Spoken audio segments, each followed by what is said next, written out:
And here we are back again with Math with Marty.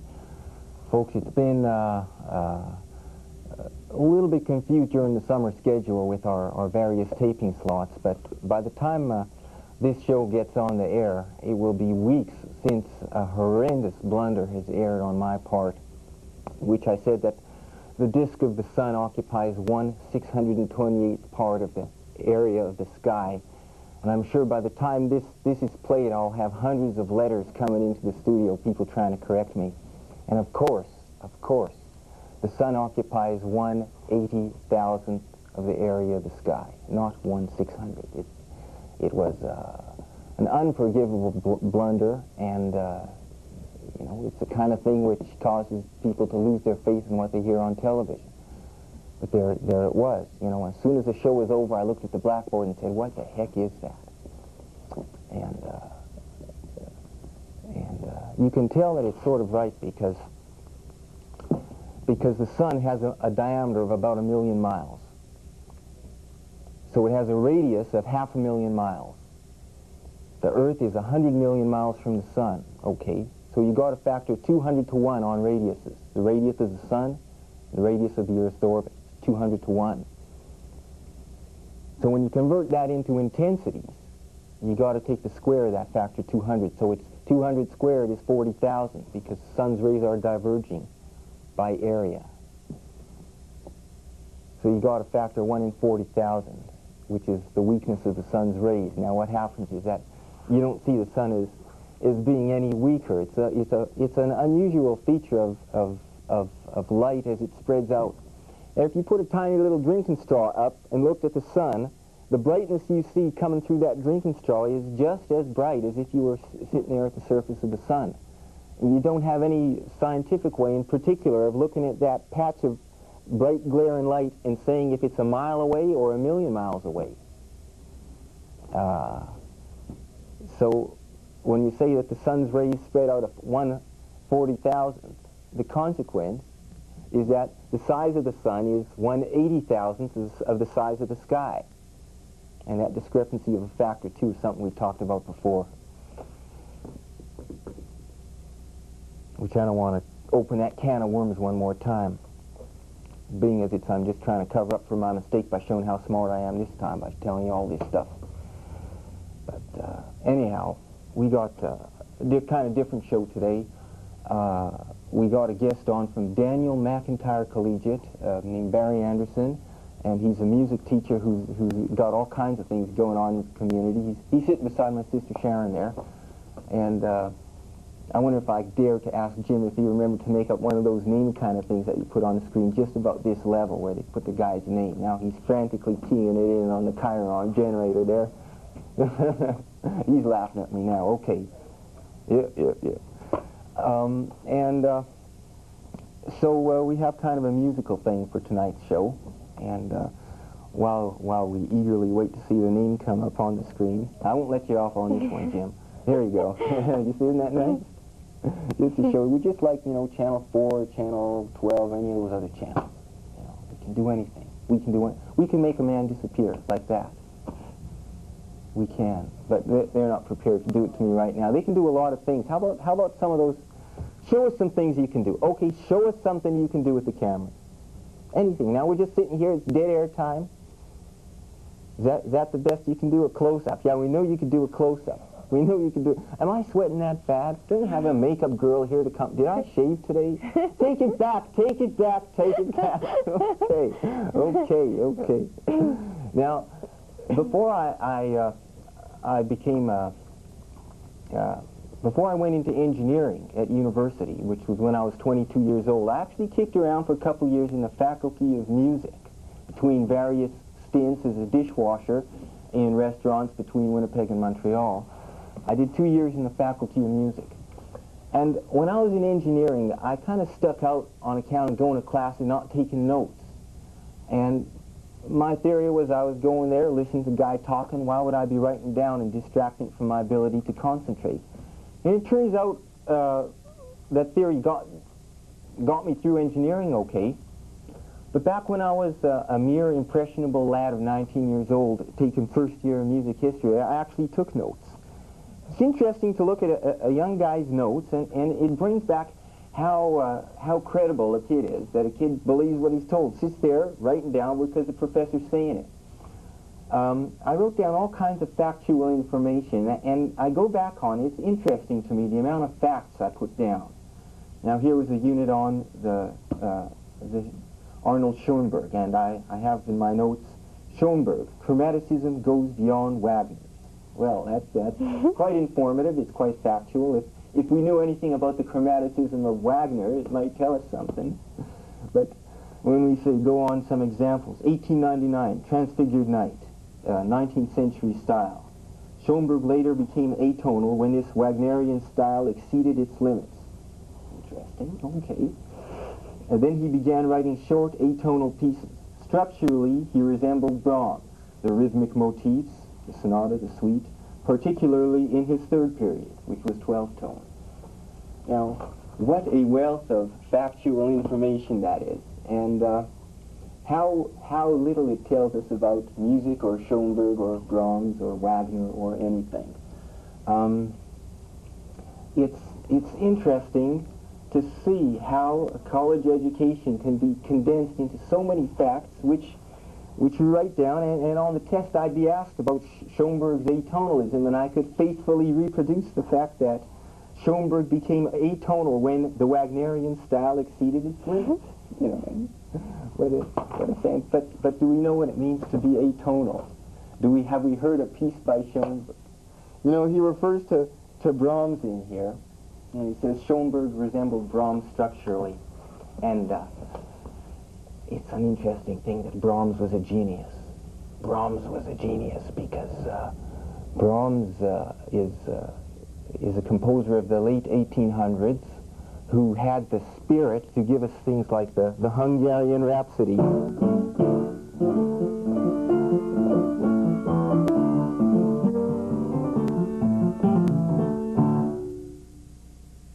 heard that one, haven't you? I mean, if you watched the cartoons, you heard that one. He's also responsible for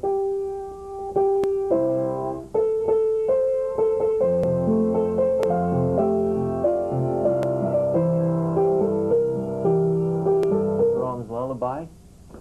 Barry just told me that. Things that, you know, where do these songs come from? Some of them come from identifiable composers, and those are some of the examples of how Brahms could speak to the common man. But he also had intellectual music of the highest level of complexity. And when I was in music school, I practiced classical piano pieces, and one of the most intricate, brilliant compositions was a piece of Brahms that I learned, which you may have heard it on a TV commercial because it has been used.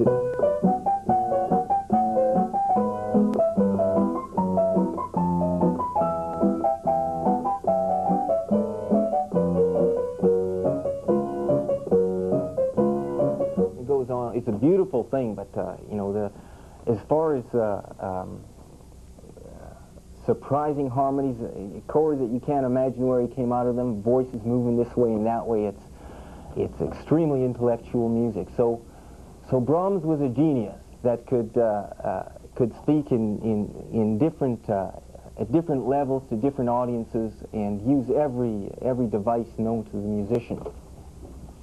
Well, I go back to my notes from college and read that Schoenberg structurally resembled Brahms, and the words to me tell me nothing about Schoenberg. They tell me nothing about Brahms. I don't particularly understand the structure of Brahms, although I'm familiar with a smattering of Brahms pieces. So it's a strange comment on the way what we consider worthwhile learning. And I certainly don't want to say the course was a complete write-off, because I learned so much from this course. It was music history. But the things that stuck with me were the things on the listening list. We had to listen to compositions so we'd be able to recognize them later and play them back, recognize them on a listening test. And that's where I first heard Mozart's 40th Symphony, beautiful piece, and that's where I learned the Bach piece that me and Sharon sang is kind of a polka duet. we've done that on a couple of shows, and we might do it again right at the end. But okay, I should bring our guest into the picture now and tell you where I first met him, and it was way back in the 70s, late 70s, and I signed up to sing with the Philharmonic Choir.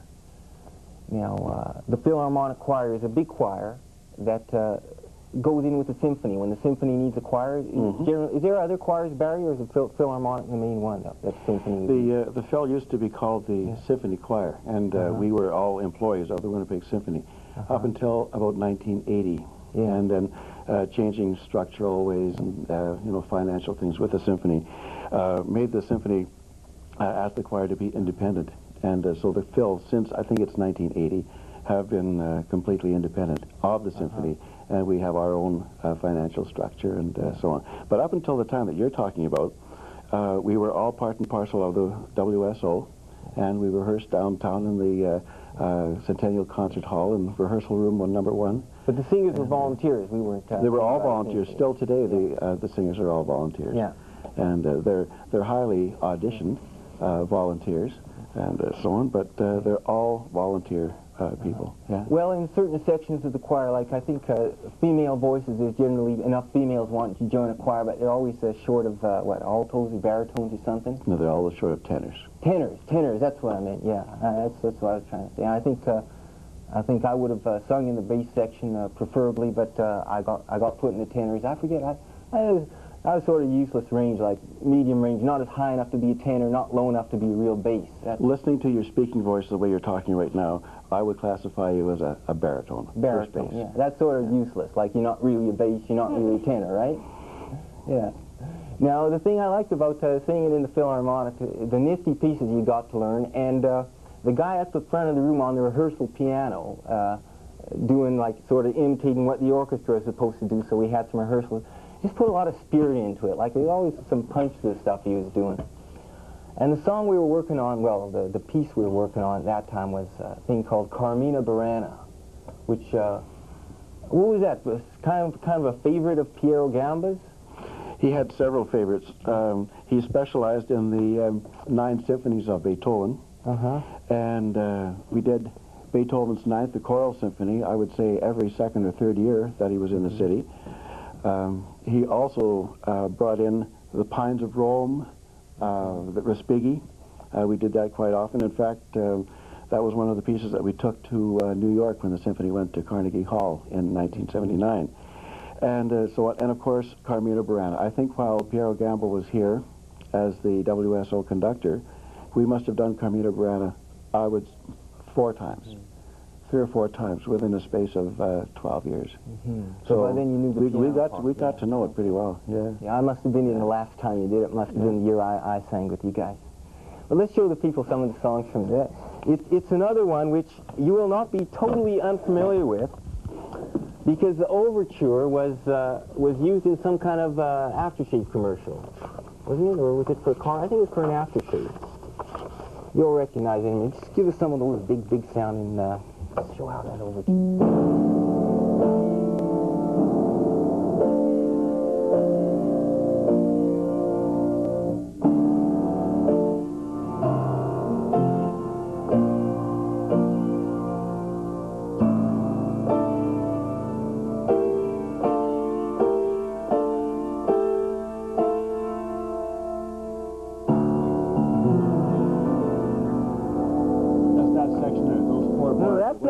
That's not the one that was used in the aftershave commercial. That's what I meant, the part where the choir comes in, this massive choir. Well, the choir is singing there, actually. Yeah, I know, but that's not the part they used in the aftershave commercial, Barry. No, play the part.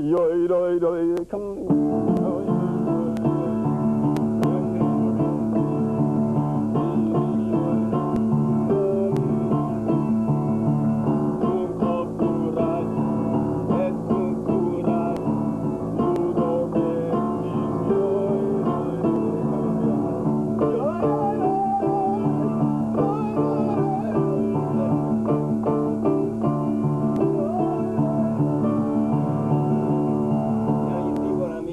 sort of the voice too useless to be up a tenor, and that couldn't get the bass either. But you see, it's something that we couldn't do. Like, you need 100 voices for this that could really give her. You needed 100 well-trained, strong voices to sing that one. Is that why you didn't want to play? Is that why you didn't want to play it for me, Barry? Is that why you just sort of skipped over this part? What are you hanging your head for? Just speak up. If you don't think I could have sung it, just tell me, Marty. Marty, I'm not going to play it because you're just going to make a mess of it. Or when he orchestrated, wrote for an orchestra with multi-percussion.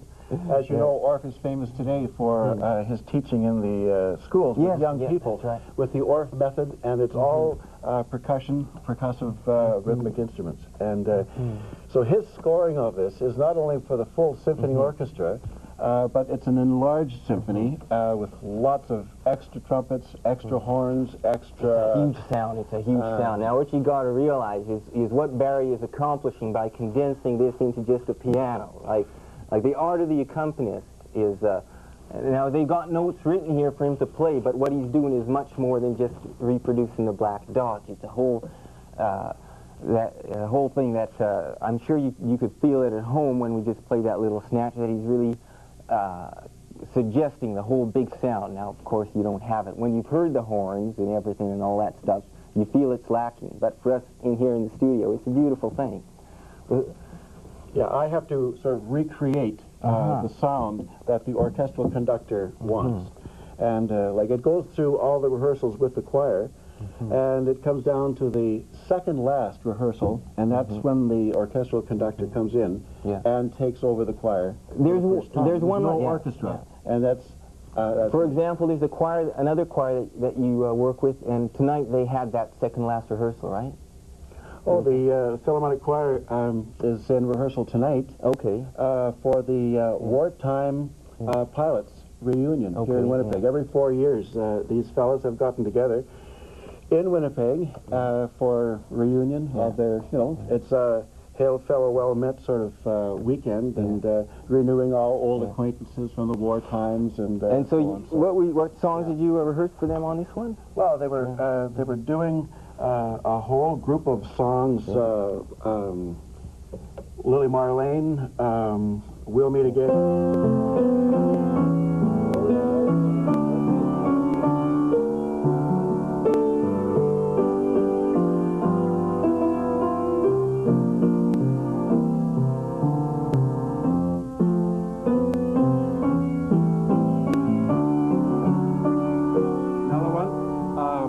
Cliffs of Dover.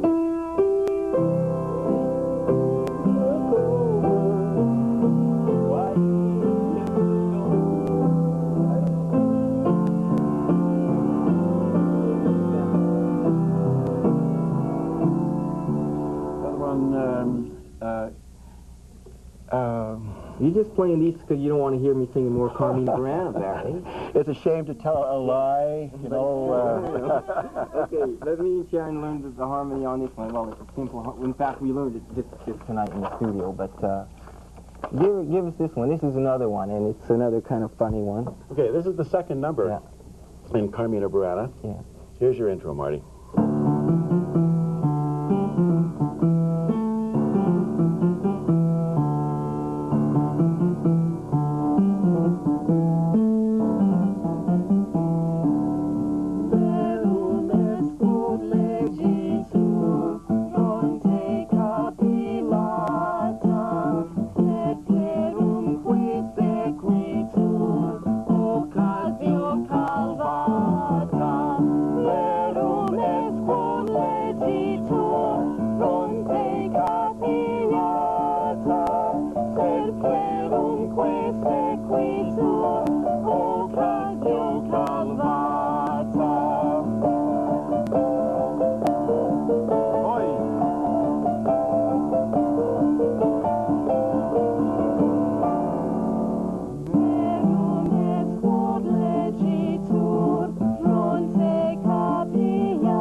Let's do that one you did with your boys' choir, and I'll hit the high notes this time. Yes. Yeah, wonderful. It's only an F.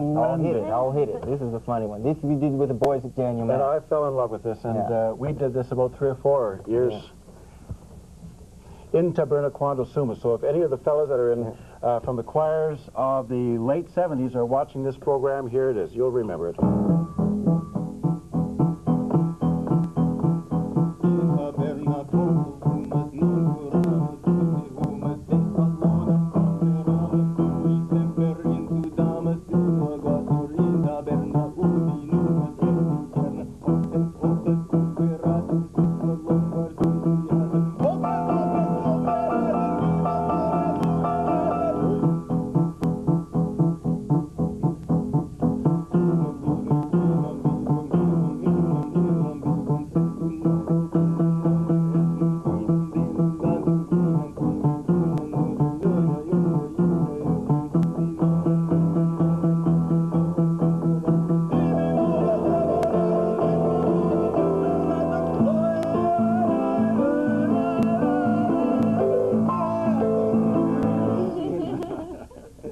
I love the section of it. It's a couple of pages over.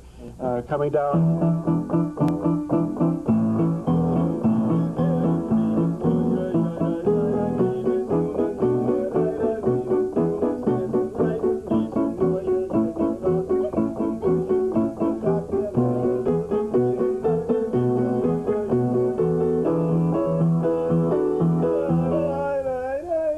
Beautiful, beautiful. Nice stuff. Okay. There's another thing that's a real favorite of mine. Toward the end of Carmina, and the choir comes in here, starts out with full choir, and it's called Tempest est Iocundum. Oh, this is a good one. Yeah, this is a wonderful one.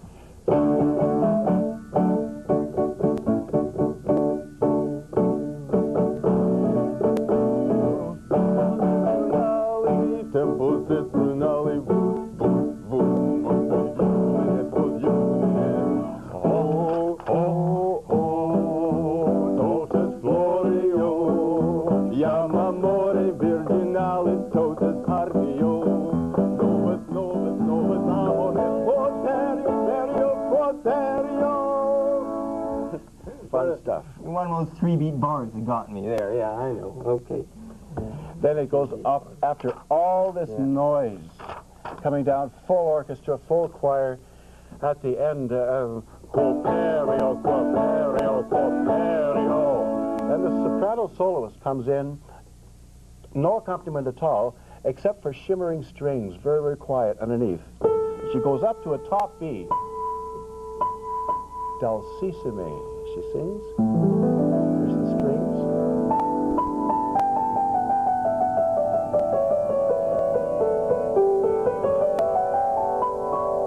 She goes up to a top D.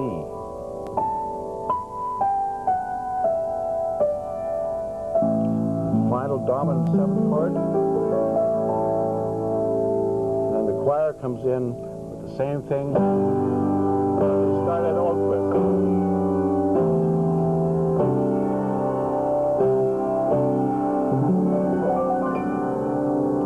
You get your framework. Yeah, fantastic. Or gave the whole composition. Now, there's only, Barry, believe it or not, how much time do you think is left in the show if it's a 30-minute show? Based on your mental clock, how fast time's been running. I have no idea. Yeah. I have no idea whatsoever. In fact, there's about 3 minutes left, I think. So, and we haven't even mentioned so many of the other things you do. There's that policeman's choir that you do the rehearsals for. And teach my them policeman, yeah. I have and 28 of them. 20 big cops. Sing. And what did you teach them last time? Yeah. It was the auctioneer, what I'm asking. How does that one go? Well, I won't play the auctioneer for you, but I'll... what do you think you're here for? Just play... I'll do the... what else have you got? Song that they start out their programs with. Hey, look me over. Look me over. Da, da, da, da, da, da, da, da, da, da, da,